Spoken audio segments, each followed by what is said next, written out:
Hey everyone, it is time for another week of results, right? This was a big weekend where heaps of tournaments once again was running. BCS Melbourne, France, and then we had like a bunch of WGPs around the Asia region. So let's kind of get into it. Unfortunately, I couldn't attend BCS Melbourne this time. I had to go to another event, but looking at the results, it was pretty crazy, right? Very, very unknown things popping up to be good, which we didn't really see in Japan, right? So let's jump into it. BCS Melbourne, we're starting off with that. This one was really the craziest BCS in terms of results, right? You can look at the top 8 here. Big breakdown, 2 Orphists, but then one of like literally everything else. We even have a Bastion, that isn't super power. We have Heroes as well. And look, right? Look what happened. We have Josh Tran coming in first place with that Orphist. Okay, we did expect that. But then we had Benjamin Wang coming in second with the Hero deck. Now, Heroes did pop up a lot in Japan in terms of as like a third deck, right? But not as like the main deck. You don't expect Heroes to be dominating the meta. But here in second place, pretty good. And then C1 Lee in third with the Minerva. And then fourth is Ryan Hawkins with the Magnolia as well. So again, Magnolia, not reverse, Mask. Another one of those like third decks kind of thing was really decent in like the preset 13 meta. You can like take that. Definitely wasn't a main pick, but you know, again, still showing some good results here. Gonna take a quick look again at all the interesting ones that we don't normally see. So first off is the hero list in English. We do have we have the PR for a while now, I think. But what I heard was that with this deck, Ben just played very aggressively. 3-lane as soon as possible. And yeah, that's probably the main reason why you would be able to win like that, because the problem with that, with the deck, was that you have a good amount of defense, but you don't have, offense-wise, is not like the best. But if you compensate for that by playing differently and playing more aggressively, then you can just sort it out, right? Sort out that issue. And then the other deck was the Magnolia Reverse. This is a much more standard build that we've seen in the past, but still very, very effective.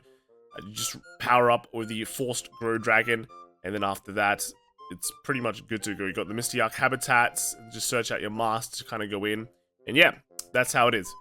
Next we have is the V Premium stuff. So this was still actually not that standard when you think of V Premium, right? 2 Grand Blue, right? That's normal. 2 Aquaforce and 2 Bermuda Triangle, so pretty meta stuff. But then you have the Gear Chronicle. And I think knowing the player who plays the Gear Chronicle, last time he played this, play like MFD, Chrono Jet, and then the last one is Narukami, so Armor Break Dragon. And then the top 4 was actually Kelvin coming in first, getting his invite. Congrats there with Night Rose, is probably his favorite deck. And then we have Benzo, the Highlander, but then we have Peter Bui with the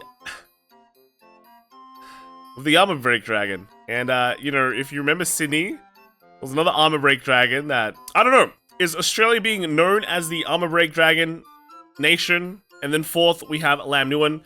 So a quick look, so I have to look at Kelvin's deck. I mean, I probably already see it like 200 times, because... I mean, you know Kelvin, right? I know Kelvin. We all know Kelvin. So yeah, pretty good. Probably his favorite deck in his favorite format. V Premium. I don't know why he plays V Premium every year, but he managed to qualify for that every single time. And then after that, we have the Armor Break Dragon deck. Yeah, so this was actually just full-on Armor Break Dragon. You even have Gauntlet Buster Dragon. Like, come on. I feel like this deck is from, like, 3 years ago. But you have the Armor Break Dragon upgrade. Now, the thing with this deck is that they really do... It feels like they want to do Armor Break multiple times. Or Gauntlet Buster, because they're running the Grade 2 and 1 come the Gongsun and the Oban. So this one lets you kind of, when you play this down, you can get an extra counter charge. So this will help you do your Armor Break multiple times, do an extra Gauntlet Buster one more time kind of thing. So yeah, that's kind of the idea behind that. And then I guess you just farm Thavis decks, right? That's the main opponent you want to face. Excel decks, when they go really wide, you go very high in power and high amounts of crit, right? So I guess that's the crazy part there. But I mean, to be fair, if you look at the top 8 though, they're all like Force and Protect. So I guess yeah, if you get matched up with the with the Aquaforce, you're just champ chilling, right? So, and also like Great Nature. Great Nature is still, like, technically a deck, right? So if you get matched up with those, I think you feel great. And then after that, we have Premium. So Premium is also pretty crazy. 2 Narukami, and then 2 Mega Colony, and then 1 Bermuda Triangle, Dimension Police, Shadow Paladin, and Kagero. So we have that loop deck here as well. But we have a Raging Form. That is Luard not even that good anymore? Is Raging Form the way, right? I feel like last year as well, there was also another Raging Form that I played against with my Narukami deck, and it just went pretty well for me. Like, but looking at the top 4, we have Nicholas A with not Sweep Command, with Reverse plus Armor Breaker. I mean, I said it before, right? Like, I feel like because I'm not there, or like, you know, everyone's just playing Armor Break Dragon. What's going on, guys? What's going on? What is this the secret? Is everyone trying to cheese the win? We also have the Uber coming in with Kagero. Kagero? And then 3rd place of Nick Horsnell. I know Nick. Nick's a good guy. Went to Worlds before, I think.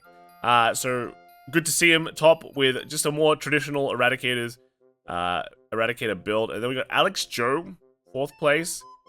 What is this top 4? Like, what is this top 4? Is it's a Raging Form in top. This is a crazy top. I'm gonna put it like that. Crazy top 8. And then let's look at some of the decks. Let's look at all the decks, right? All the decks are crazy. So, contrary to believe, maybe this wasn't like 4 Armor Break, but it's still running the 1 Armor Break. You can cheese. The idea is you can cheese the win, right? Against your Excel decks, opponent's Excel decks, against other Eradicator decks as well. When they go lots of Excel, bam! You slam down the surprise Armor Break Dragon and get a bunch of crit and power and Sentinel Restrict. So, I guess like if you're running like Fouling Saber Reverse. This is kind of... I know people run, like, Descendant with this. I tried that. I felt kind of clunky, but now you can run this with the new D card, Crumb Stego, that just lets you bind more stuff so you get a bit more power, I guess, in your in your turn. Like, well, you just don't stride, or you just go into, like, Stunverse, and then make, like, a huge turn with Mr. Stego Man here, and then just the reverse, and then you get restand like that. So big power, big restand turn. You can try it like that. That's, like, a way around it. And then followed up, I guess, with just surprise, I'm a Break Dragon, you're dead. But yeah, pretty interesting take on the Eradicators then. Getting rid of the Sweep Command. Are you running 3 Exterminate? Or just, it looks like just the, is it just the 1? Which makes sense, right? Because you're not really going into that. Is that a full grade? I think that's a full, yeah, so okay. So I guess you can like focus more on like, you have your big plays are like different, right? It's more on the reverse turn, and slash like 1 turn where they don't do where they like don't have a front row surprise Exterminate Dragon. Still very good, get some draws. So yeah, basically the idea behind that, I think.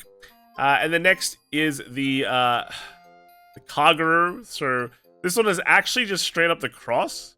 I'm actually surprised this did well, because to be fair, I feel like, you know, there are so many ways that you can like kind of play against this now, and like the knowledge is there that the surprise factor is, and a lot of people run the reverse focus, but I feel like he's running this. Uber's just running this for the flex. Look at this. He's running this for the flex.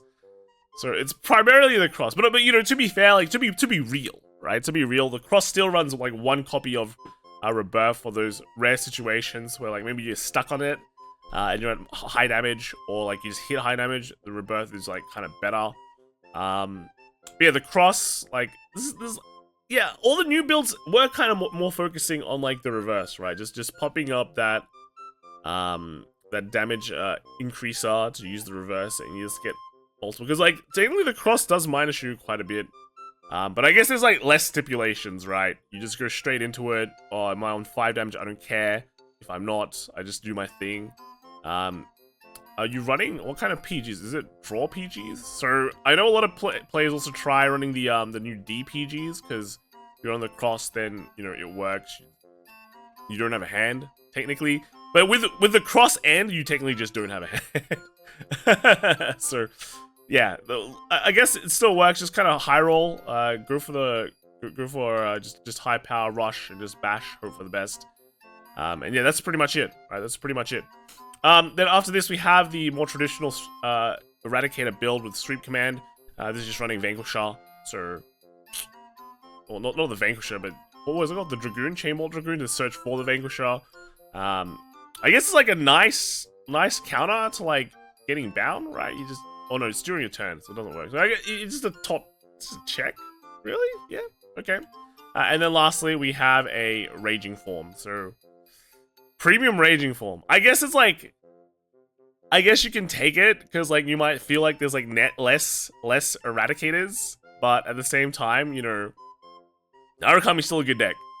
Okay, Narukami's still a good deck. So the matchup is like actually just terrible.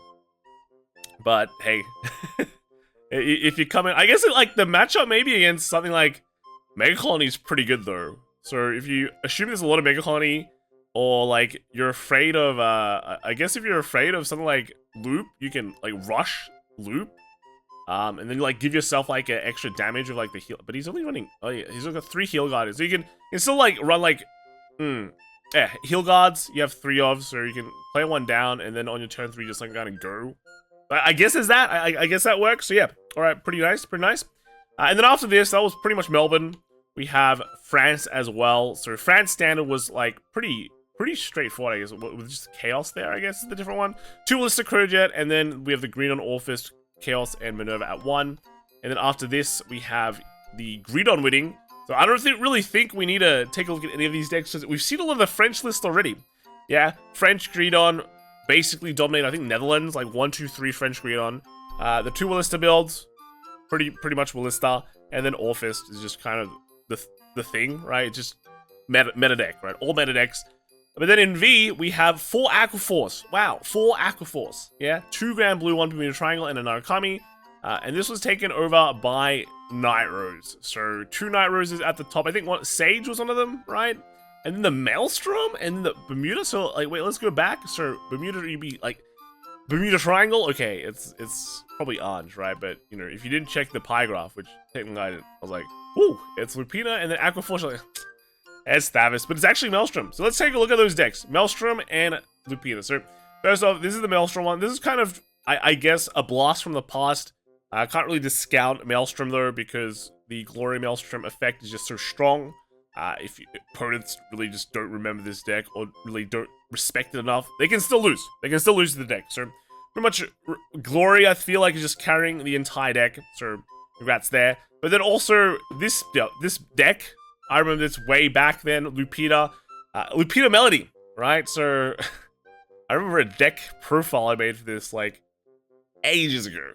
It's good to see this get some success, right? You build huge Melody boards, and then you use Lupina to make force markers on all the front rows, and then you progress to like the back rows, and then you just stand all your Melody units that are super busted with a bunch of power, and just hit for them again, right? Or you put force 2 on them, right? That's pretty like two side columns with force 2. Your Vanguard doesn't have force 2, but it can eventually get it. But it's a Vanguard swing, so you have to be careful of crits. Yeah, you have like big swings with crits, and then you can like win like that. So overall, I think, yeah, it's good to see this deck get some success again. The next we have is the France Premium. This had 3 Mega Colonies and 2 Grand Blue, and then 1 New Nectar, 1 Greek Chronicle, and a New Batama. So I'd say it's pretty much like this is pretty much the meta at the moment, I have to say. Like, it doesn't, like, France doesn't get more meta than this. Yeah, France is like the the center of meta right now, right? Top tier decks. And we have the winner actually being the Flagberg Mega Colony, but if you look at what they faced against, it makes a lot of sense. So pretty much an auto win against Night Rose, right? And then we have a traditional like Ghidorah, and then 4th place is the Neo Nectar, which kind of just like loses to all the Mega Colonies. But knowing like the French, right, we see them play the Neo Nectar deck quite a lot around Europe, so I guess just Mega Colony is like a great call, right? If you're afraid of that Neo Nectar matchup, then bam, this deck kind of auto wins. Mega Colony kind of auto wins, right? So pretty cool. And then afterwards, I think that's all the BCSs. We're moving on to WGP. So Taipei, right? This had 2 Youthberg, and then a Shiranui, Leonorn, Prism, Kronjet, Messiah, and Fortia. So no Mygo here. I'm not sure. I feel like it should be legal for the tournament, right? It's of course not a Japan region, but usually they don't have any of those restrictions.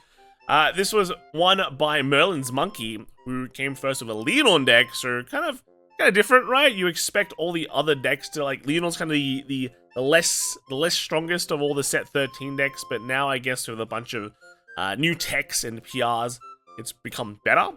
This is followed by Tia, so the Shiranui, and then we have 4 Tia and a Messiah deck. So taking a look at some of these decks, first off, let's take a look at the Leonon. This was running the Mask build, so this hasn't transitioned into the kind of, I guess I'd call it the Miltai build, where it's just Leonon without the Mask into Vivace, and then you have the PRs to kind of call out your Rosarium Fairies. Just do those kind of plays. You're still going into the Mask, kind of the Knack build, right? The one that Knack's been posting. But you have a strong going second play, where you just go into Mask and just do a bunch of restands.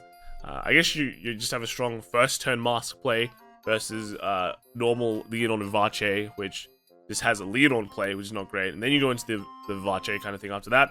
And then after that, we have the 4 Tia. So, not 100% sure on Friends, right? Like, make your jokes here. But it just looks like you're good on Restander and just hope for the best, right? 4 Tia. People say it's strong before. It's definitely better after, like, set 4. But then let's look at the Messiah. So this one is pretty much a stride deck. You add one of this dude, right? The Ride Line Returner. You place the discard fodder, right? The stride fodder with 4 of the new dragon, because it draws 1 and draws more often, but actually has some extra shield too. Well, I guess you don't get the shield, right? Because again, you're not on grade 4. Well, you don't have a grade 4 in hand when you defend, but at least there's soul charges, so I guess it's good. Soul charging lets you draw more cards.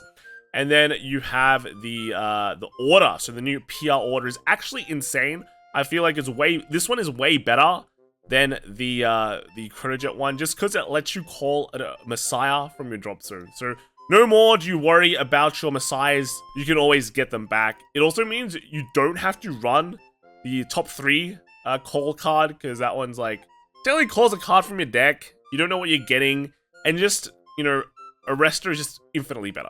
It's just an infinitely better Messiah. So yeah, I guess that pretty much just makes the deck good. I guess, you know, we can kind of look at more builds in the future and see how they build it. I'm pretty sure you can take away some other cards too, like, do you really need this anymore? Right? Do you really need this? This could actually just be the top 3 checker, and then you have just such a consistent front row 5 attack kind of thing. So we'll see. We'll see. After this, we do have Malaysia as well. So Malaysia was won by, well, top 8 was 2 Youthberg and 2 Luard, followed by a Leonon, Dragilled, Orphist, and Prism. So no Shiranuis, which is surprising.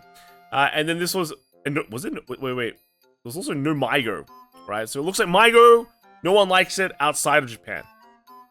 But yeah, this is actually taken by a Prism in first place, followed by Luard, and then a Youthberg and a Dragilled, right? So pretty crazy. And then afterwards, we have the finals of Deluxe. So WGP Deluxe, well, not the national finals. There is still the world finals coming up in February for Deluxe. This was taken, well, look at this. This pie chart, 3 Mygo in the top 8, 3 Shiranui as well, followed by 1 Luard, and then 1 Training Tools, right? So 1 Token Rum. So again, the Mygo is back, but it seems like only in Japan. And then finally, the winners was Bear coming in first with Shiranui, then Riku actually with Luard. So yeah, the the Luard getting second, a Shiranui vs Luard finals. Wow. Then Anasemaru with third in with the Mygo, and then Sode with the Trading Tools. So just won everything. So taking a look at the decks quickly, alright, Shiranui. So this one is, we've got the Shenri here. So nothing really new with this deck. I guess they're just running some counters. This will let you, I guess, counter opponents' Shiranuis, which I guess is pretty important in when you know what you're playing against, right? This is a smaller tournament. You know either everyone's going to bring Shiranui, or they're going to be bringing a lot of Mygos, right? So running this in this would make sense. But otherwise, the rest of it is just, again, pretty standard. A lot of just, you know, your soul cards, your Restanders, and that's that. Your Shoujo Doji there. But I guess the more interesting one is the Luard, right? And Luard is actually, this one's pretty crazy. Everyone's kind of moved towards this kind of build, running Paris, which lets you do the kind of 5th attack or higher kind of PG, right? So you have this on the board. If your opponent's attacks is the 5th or higher attack, you bind this. So you can't abuse it, but at least you can call it out and you just kind of PGs it. So it just kind of gives you that extra game, I guess, or extra long-term play with the deck, which is pretty good to have. Also running the 1 Maple. 4 Painkillers, though. I feel like, you don't need 4, like 3 is enough, but hey, Rika won. Well, no, you didn't win. Came second, so you definitely did better than me. But yeah, so I feel like maybe just a slight optimization, but it basically takes the strengths of the WAD and condenses it and just capitalizes it. So definitely well-deserved. Very high-performing Lawad. So there we go. So that's it. That's all the lists. Let me know what you all think in the comments below. I'll probably make some more videos about BCS, and it's gonna be a good video. I think it's gonna be a good video. I think you'll be surprised, right? You'll be surprised. You'll be like, wow. Yeah, but that's it for now. Let me know in the comments what you think of the decks and all the results, and I'll see you all in the future. All right, bye.